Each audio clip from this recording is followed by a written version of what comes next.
It's time now. So let's play hockey.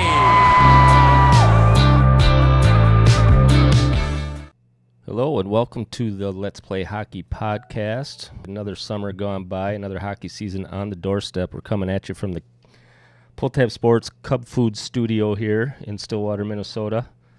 This episode of Let's Play Hockey is brought to you by Northern Lids. Northern Lids specializes in patch-style custom hand-stitched hats and knits.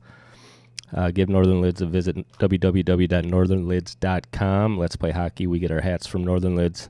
Nick does a great job there. We just ordered a bunch of hats that will be coming out in team colors.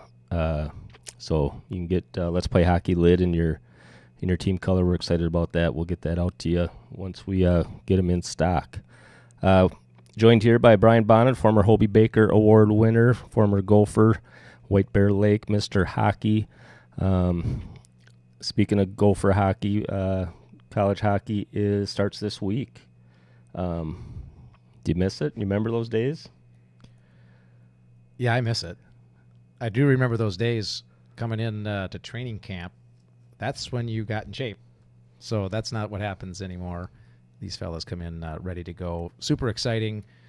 Was really, really excited with, though I'm not a fan of this portal and the transferring that's happening. We'll get into that. But excited that we at least won a sweepstakes and have this young man, Mr. Wood, coming into town. So was really excited, and then we also are losing somebody, so kind of not excited about that. We'll dig into that a little bit with Mr. Pitlick taking his services down 169 to Mankato. Yeah, it's interesting. I didn't know that I knew the portal. I think a lot of people are confused about the portal, how it works. But it sounds like you could just kind of pack your bags and say, I'm out of here. I'm going to go play for these guys. It's really kind of changed the landscape of college hockey. Gophers are getting a heck of a player in with Matthew Wood. That's going to give him 3 first-rounders with him, Oliver Moore, and Jimmy Snuggerud, who decided to come back and play this year. And Pitlick's going to go down to Mankato. They've had a good run. Definitely joining a great program there. He's going to make a difference down there. I wonder how that all worked or how it all, it's just, I guess they call it a portal because you go in and you kind of end up wherever. You want, maybe, or whoever wants you. Right. The other exciting piece of Gopher hockey is Snuggerud is coming back. I think we'll touch on player development here a little later. It also speaks to player development in the portal.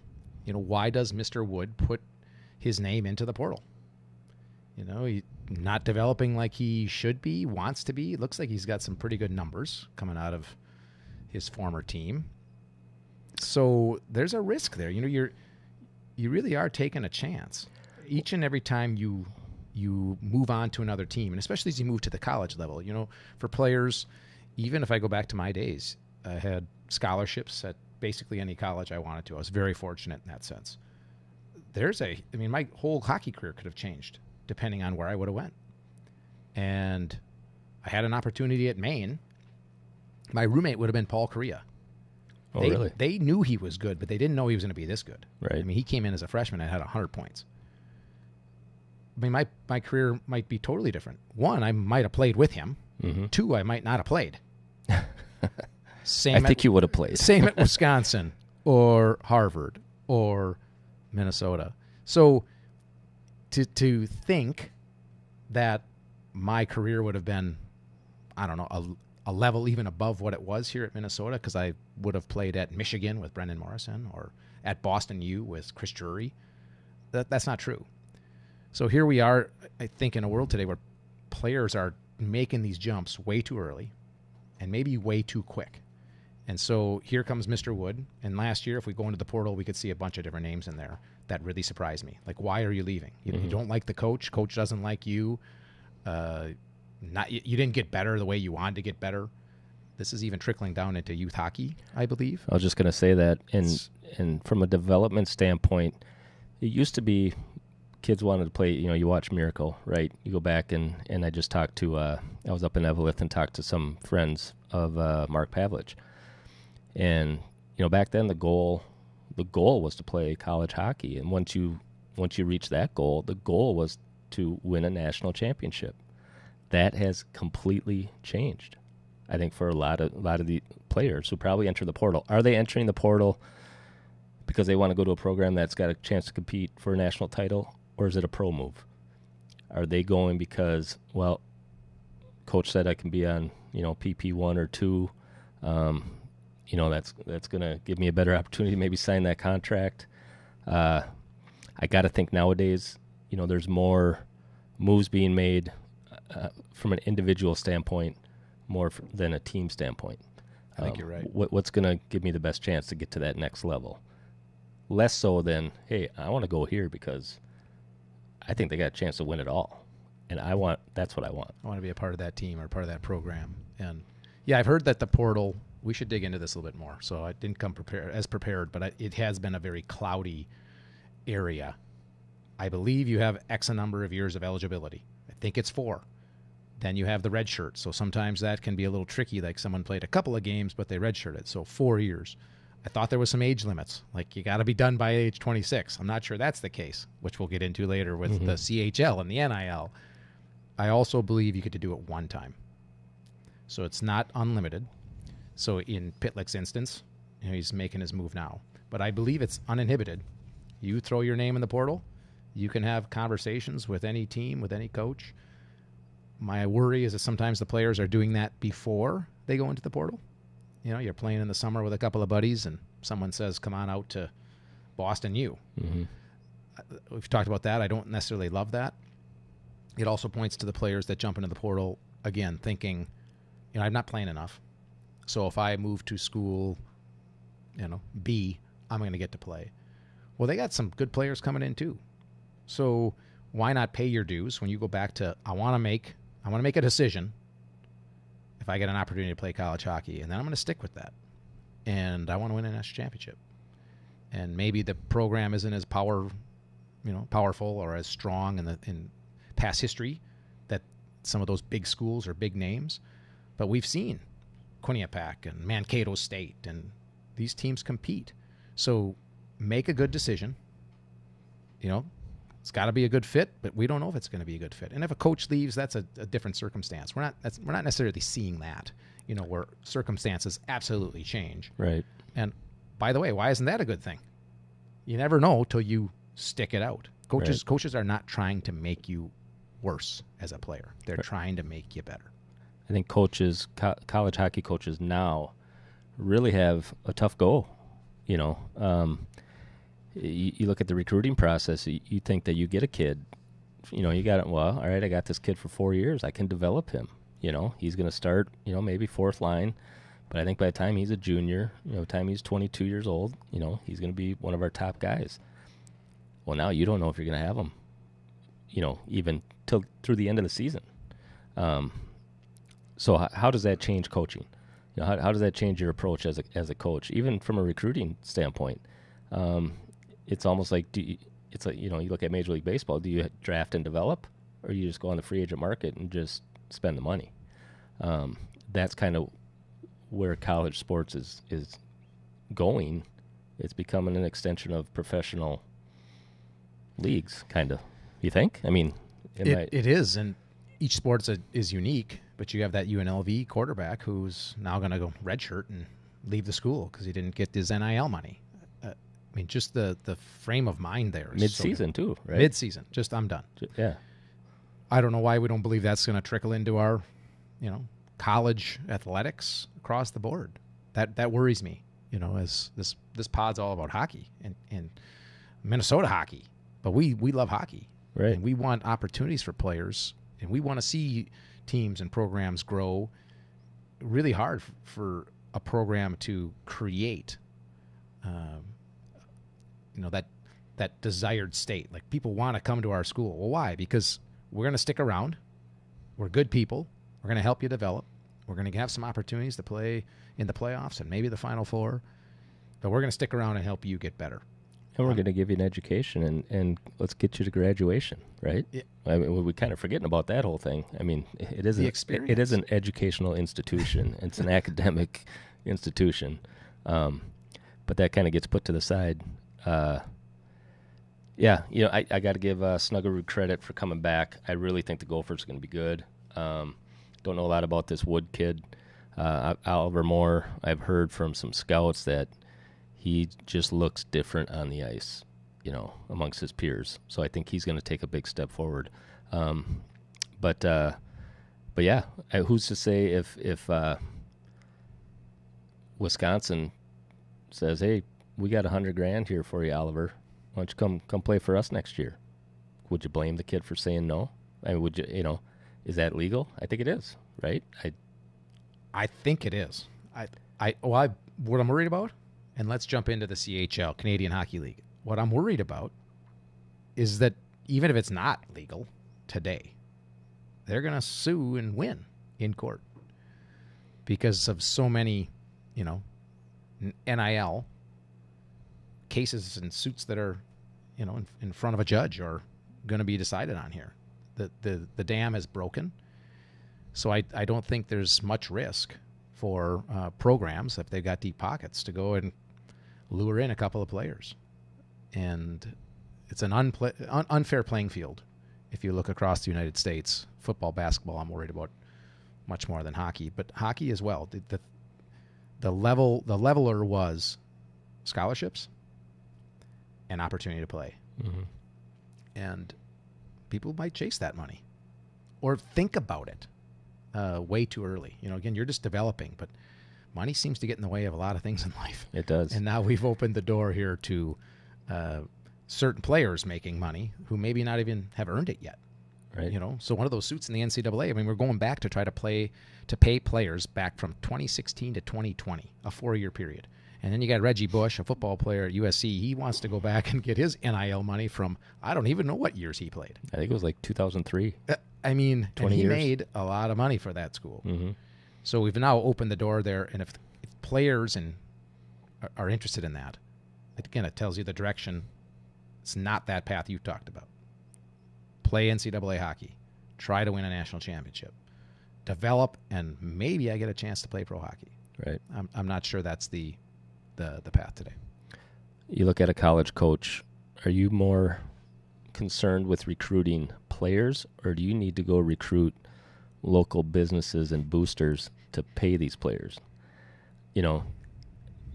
Am I better off as a college coach spending time, sitting in an arena, or sitting at the local car dealership saying, "Hey, what can you give these kids coming in now?" You probably got to have that conversation. Yeah. I mean, if you think about Big Ten schools that have really good basketball and football programs, they're going to have more money at their disposal. So Michigan's, Wisconsin's, Minnesota, I'd like to think we're up there, but I'm not sure we're at the very top where there's enough money to be doled out. So, and even if we are, I think we're certainly going to stay in that top echelon.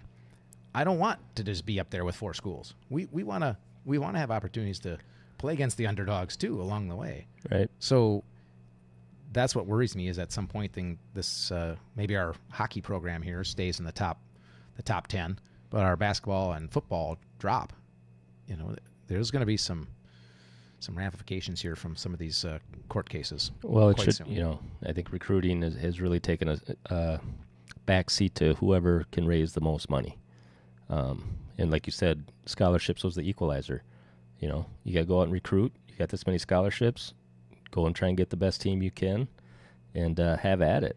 But now, go raise as much money as you can, and as quick as you can. Yeah, that's gonna be the difference maker. Yeah. The coaches, I think, used to have their own NILs. You sign a contract. I think Doug Wu, when I played at the Minnesota, had a contract with Lund Boats and Zubas. Remember the Zubas? Oh yeah. Pants. Yeah. Oh my gosh. So now he'd probably be like, "Hey, I'll take that deal. Can I get the cash for a player? You want to sponsor one of my players? I got the guy coming in from, out east, and he'd look good in those pants." CHL, chock full of players. I think we did some research before, and they had more players drafted in the NHL this year than any other league. If they're eligible for college hockey for NCAA, what does that do to the college hockey landscape? There's not enough teams to start a Division I program. we're looking at what St. Thomas is trying to do now to build an arena and how expensive that is. You have to have infrastructure. It's not just flipping a switch. Is there enough spots? Is there enough teams throughout the country that can take on another league, especially one chock full of talent? Where's that going to leave the American kids? A lot of Minnesota kids. I mean, you're opening up only so many spots, and you're opening up double doors, letting a whole bunch of more players coming through. There's only so many seats, before you got to start turning kids away. Yeah, I'm most concerned for the Minnesota player. We're selfish that way. It's Right. okay, I think, for us to say that, isn't it? Let's back this up then. Canadian Hockey League. Up in Canada, the major junior route for Canadian hockey players was to, probably leave your hometown. It's not community-based. Play in the OHL, the Quebec Major Junior Hockey League, the Western Hockey League, and make your way, to the draft, hopefully, and then onto an NHL team. And the rules there were much different than they were down here in NCAA. Some of the players could receive a small stipend. I mean, as little, I think, as $200 a week. So it's nothing. Mm-hmm. And I think there was a cap. I've read some different numbers, but let's just even say the cap was $600. It wasn't a lot of money. But because you're getting paid, you're no longer an amateur athlete. So you could not play NCAA hockey. So you had to make a choice in Canada. Do you instead play like a tier 2 along the way and then maybe look at, college hockey, which is how like a Paul Correa made his way to Maine. And so that was a tough choice for kids. And it still is up there because you make that choice a lot of times at 16. So rumor is that there's a couple court cases, and everything I've heard says this thing is going through. There's now been a player in Canada from the Canadian Hockey League that's committed to Arizona State. And so basically it's going to happen.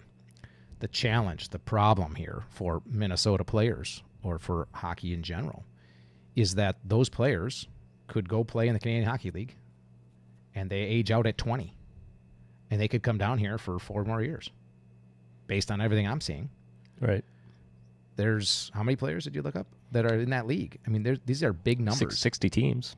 60 teams. These are good hockey players. Mm-hmm. So we might lose a couple players down here in the States to the Canadian Hockey League who might come back.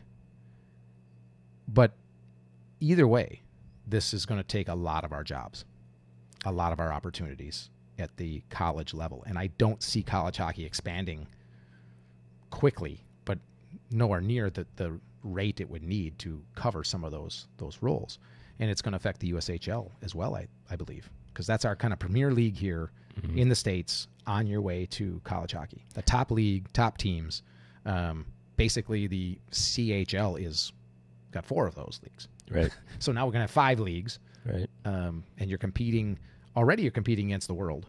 Now you're really competing against the world because we're bringing in Canada. Right. There's a lawsuit. It's back in August. Ryland Masterson played 2 games for CHL's Windsor Spitfires as a 16-year-old in 2022, costing him any future shot at joining an NCAA team. So any player who competed for a CHL or NCAA team between August 12, 2020 and the present is eligible to join the suit. So basically, if you played as much as, it sounds like, a period, or maybe even around the roster of a CHL team, your NCAA eligibility is zip. And that sounds like that's going to change. And yeah, I mean, it's, you had mentioned before, or I think our D3 programs are going to get a lot better. Yep. Aren't they? They are. With Canadian players, potentially, though. Right. Right. And, kids are kids. We just don't have enough college hockey programs, I don't think, to take this on. And, where are some, we talked about Iowa, University of Iowa. Could they turnkey operation there? Could they, start a D1 program within 3 years?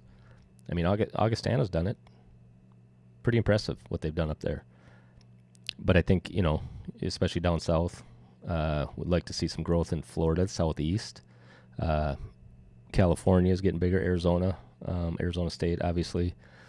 But University of Arizona, are they going to have a D1 hockey program in 10 years? Yeah, they should. What's the draw? You know, because it's a bottom line conversation for a university. But then hockey's expensive. It is. You need the TV money. But are you going to get the TV money until you get the Arizonas and the USCs and the UNLVs involved?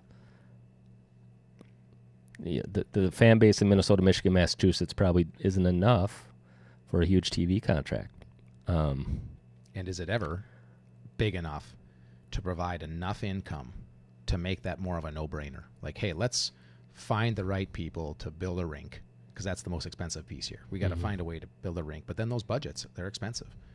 So when we talk TV, I think sometimes, you look even at the NHL, it's just peanuts compared to football, basketball, and baseball.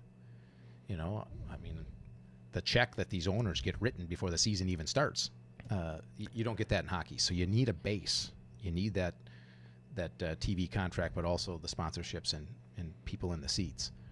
So I am concerned there. What is that pace going to look like? And, it's great for the game. I guess the game will get better. But I'm most concerned here with Minnesota players and their opportunities. And we want to keep the best players here in Minnesota, give them an opportunity to stick around their hometown and then make their way through the high school league here, and more opportunities closer to home. The USHL, it's a great opportunity. Now, not all players need to do that. They can, if you're really, really good, head to the CHL and then come on back. That's fine. But again, with the influx of all those players, this will make for a challenge. And again, now you're a coach. You talked about recruiting. You're recruiting for dollars, but now you're recruiting for these players. Where are you going to be able to watch all this hockey to find the right players? Well, they had a pretty good, opportunity up there in Canada, so you might be traveling a bit more as a coach. I mean, I'd say you'd have to.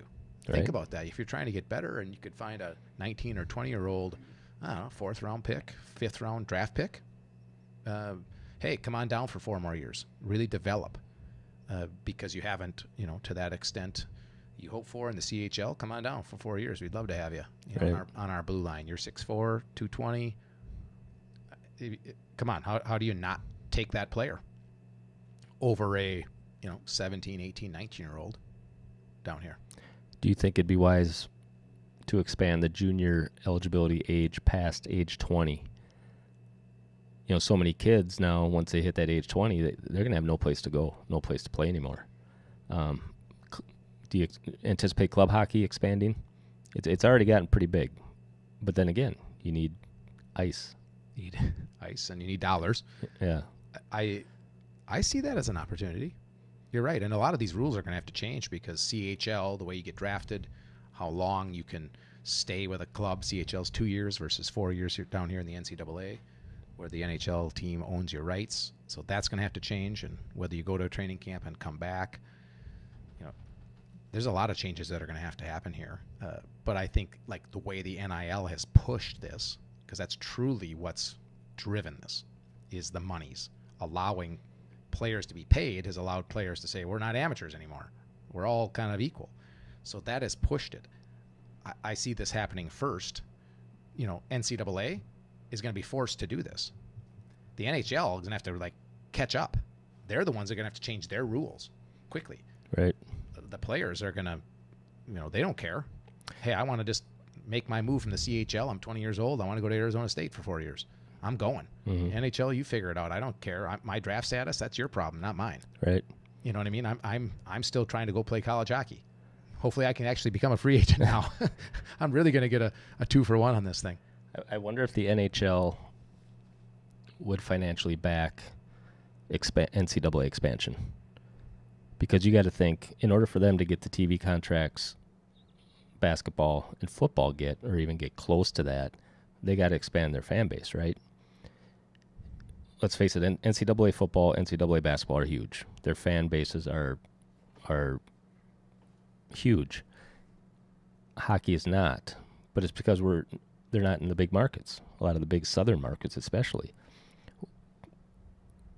Would it be smart for the NHL to go in and say, "Hey, we're gonna try to help build 4 Division I programs around the country every 2 years for the next 10"? I mean, that would really bring a groundswell of hockey fans. that could, generate more revenue down the road for the NHL. I don't know. Something like that. There's people smarter than me that figure that stuff out, but like you said, it all comes down to bottom line. Well, it does. And you think about maybe expansion of the NHL someday. Hockey's tough to expand. It's expensive. It's just so expensive when you don't have those national, TV contracts. We keep going back to that, but it's true. So, but why not then try to invest in a Division I program in Kansas City? Because that's been, an area that's been talked about. Well, now the Coyotes left Arizona. Let's throw 2 teams down there. I really do. If you want to expand this target, that would be much less expensive than the risk or expansion of the NHL into Kansas City, when I don't know if they know enough about hockey there yet to really support that at the NHL level. So, yeah, I'm hopeful for something. The way that works here in the U.S., money talks, so maybe we're going to run into a really good opportunity here too. Right. I'm just going to do a quick read here on Drip Drop, one of our sponsors. Fun fact, 75% of Americans are chronically dehydrated. Mix that with the heat of summer, a day in the sun, and a few adult beverages, and you're going to be in pretty rough shape. Thankfully, we've teamed up with the best hydration product on the market. Drip Drop offers the simplicity of quick hydration with less sugars, better taste than the competitors. It's used by athletes and the military. Drip Drop offers great hydration with putting their money in their product instead of sideline towels. Try Drip Drop after your next workout or sweaty summertime outing at Amazon, Target, or drip.drop.com. Easy for me to say. And then I think there's a code, pull tab sports code if you go on the dripdrop.com website. But give it a try, Drip Drop. I want to change subjects a little bit. Did you have anything more on that, Brian? Let's go back maybe just for a second with the Pitlick move sure. at Minnesota. I have no idea why he's making that decision, and I don't want to guess on it, but it just brings to light something. He's making this choice, moving teams, just kind of what comes with that. And I think I can tie it a bit into, here we are getting into the youth hockey season again. Kids are trying out. They're going to make a team. A lot of players in Minnesota. So basically I'm saying a lot of players are going to be disappointed, potentially on the team that they end up with. Even within those teams, you might be disappointed in who you're going to be playing with. So we'll talk about what to do this season. How are you going to manage this season? It's a long season. It's a great opportunity to develop. But I know I heard a rumor out there that maybe Pitlick, worried about playing time or his role, or because this Matthew Wood is transferring in. Again, back to this portal, like what it does to teams. I'd like to think it would only make the Gophers stronger, and Pitlick has been such an anchor of this team now for 3 years. Been so fun to watch. So I'm just kind of sad. I think I want to watch this guy play, and he's leaving. But I think it goes to my comment to whoever it was said, well, now it's going to be Wood and Snuggerud and more in that top line and top power play. And well, not necessarily. And you don't typically, as a coach, throw your top 3 players, skill-wise onto the same line. You got to have some complementary players out there. Who's going to dig the puck out of the corner? Who's going to run somebody? Who's going to be the passer versus the shooter? I noticed that a lot actually last year with Moore. He really likes to pass. Mm-hmm. And there's got to be the right time to pass, that balance. So I was really hopeful we're going to have 2 really good guys on the first line and 2 really good guys on the second line. So it just speaks to wanting to maybe jump now in college hockey because you're, again, worried, concerned. Sometimes what's best for you is not your first thought. So I'd say to most parents, you got to trust the association you're in, ask some questions. You always got to ask questions and have conversations, but trust the association that they're picking the best candidates they have for the job, and they're trying to make your child better person, I hope, and a better player. And as a coach for 15 years in youth hockey, I'm trying to figure out those combinations. What is that combination? In the beginning of the year isn't going to necessarily be the combination at the end of the year.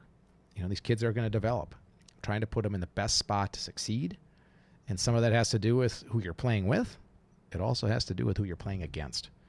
So, try to take a step back, once tryouts get done and you're bent out of shape if you're not in the right team, and then if you're not on the right line or you don't see your child on the right line, let that play out a little bit. Kids sometimes do better off.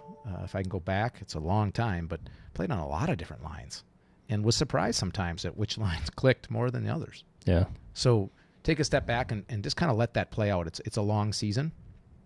You don't want to peak too early. Same goes for your child. Yeah, I couldn't agree more. Being a coach and a parent, I had a situation where my kid didn't make the A team. We just had A and B where I'm at. So he made the B team. I was a little bit flustered as a parent when that happened, and because I thought he was good enough to make the A team. Well, there's some pretty strong personalities on that A team, and he was kind of a shy kid. I really think in terms of his development, being on the B team for that full season, and this is Pee-wee's, really helped him become a better player long term because he ran the power play, because he had to be a leader in the locker room. He was one of the better players on the team, so, games on the line, he's on the ice. And at the end of the day, do you want to be, a top 3 forward on the B team or a 8 or 9 forward on the A team or double A team where you're maybe not playing in the third period, depending on the coach, if they shorten their bench or whatnot. I think touches get overlooked, this isn't a status thing. It's a development thing. And not just developing the hockey player, but also, the person. Putting him in a leadership role, having him hold his other teammates accountable. The situation of maybe rejection and how you teach that as a parent. This kid, he's like, gosh, I worked just as hard as everybody else. I thought I had a great tryout, Dad. Why did they put me on this team? And, it can be challenging as a parent, right? Mm-hmm. But I think we have to prepare our kids for that leading up to that and say, hey, wherever you end up is where you probably belong. And all you can do is do your best, and you're going to get better, whether you're on the double A or B team, you're going to get better. You're not going to get better if you sulk about it, if you cry about it, whine about it. And mom and dad, you play a huge role in that, a huge role. Because if the negativity is coming from you, it's going to filter right down into your kid. It's going to leak into the locker room. And it's going to be a long, miserable season. So if he didn't make the team he wanted to make, or especially if he didn't make the team that you wanted him to make, or you thought he should make, you just gotta let that go. You gotta let it go and go play hockey and have fun. Yeah, when I go back to those 15 years of picking teams, I can't remember a year where a kid was missed. I mean, missed. That he was better than all the other players, or enough of the players to be up a level.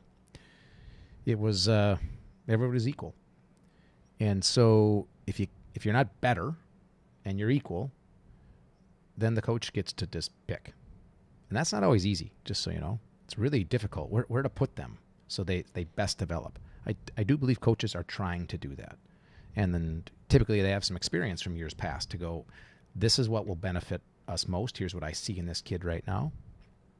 And then it goes to touches. So whatever team you're on, you're going to get a lot of touches. And the beauty of hockey, I've always found, is that lots of hockey is individual in the sense of drills. You skate. No one's helping you skate. You get to just skate. You get to pass. So you either pass it on that guy's tape or you don't. They pass to you. Well, often it's a decent pass. If not, learn how to collect one. Because if you want to actually be good, you got to learn how to collect bad passes. And then when it's your turn to shoot, you shoot. Now, you could shoot or pass, but again, that's a decision you have to make. So there's a lot of individual skill that happens in hockey. Doesn't matter what team you're on. It doesn't. And playing with the best player in your association doesn't make you necessarily better. Often they're just too many levels above you. So you want to be with that right like level of play. As a coach, I always tried to take my team and then break it down even further to, here's where we're at. Here's going to be your partner for passing. Here's going to be I want to have you at this kind of the same level on this team. But we'll change that as time goes, keeping everybody at the right spot. Because again, we got 6 months here. Things are going to change, really quickly. So you're still, again, parents, you're going to have an opportunity for your player to get a lot of touches. They are, and a lot of skating. And so, hey, everybody matures at different stages here. It's really a drastic difference between boys and girls, and at the different levels. So you got to be patient sometimes too with this, and we certainly don't want to burn our kids out. Exactly, and I think making the AA score team or the AA Pee Wee team, great for those kids who made it. If you didn't make it, like I said, just go play hockey, have fun. You're gonna get better if you just play. Just play, And I do think coaches have the I think a lot of parents sometimes think that coaches or association leaders don't have the best interest of their particular kid in mind, and that's why we see kids moving around a little bit. But I think collectively, I think most of those people in leadership positions are doing what's best for those kids. They are trying. Most people I've seen in hockey have a good heart. There's always a little bit of a mess in there. But in general, associations are run well here in Minnesota. I think they are. I think we got good people out there. They are trying. This is a tougher job. We talked, back in the day when my dad was the president of White Bear Hockey Association, there wasn't the same amount of pressure and effort and time and concern and with what was going on in the association. People were signing up and showing up to volunteer and flood outdoor rinks and just finding a way to make things happen and get tryouts done. And we're going to try our best. And kids will get better, and then they'll fall into the correct team along the way. It's more difficult nowadays. So keep that in mind, too, as you bring your complaints to an association. And typically you give someone a chance to explain it. They will. Sure. So be patient. But it's tough. This sports world of ours is very difficult. In no matter sport you're in right now, it's hard to be good, and it's really hard to stay good. We will end with that on this most recent episode of the Let's Play Hockey podcast here at Pull Tab Sports Cub Food Studio, presented by Northern Lids, custom-made patch-style hats and knits. They have caps and knits. Make sure you visit www.northernlids.com. We are going to sign off here. Thanks, Bryan, for another pod. We'll be hopefully going a couple times a month here throughout the hockey season. We're going to get into some high school hockey stuff probably in our next pod. We got a pod coming up here as well. We're going to talk about some skating technique and things like that with Andy Ness from the Minnesota Wild. So make sure you tune into that one as well. And thanks for listening, and we will talk soon.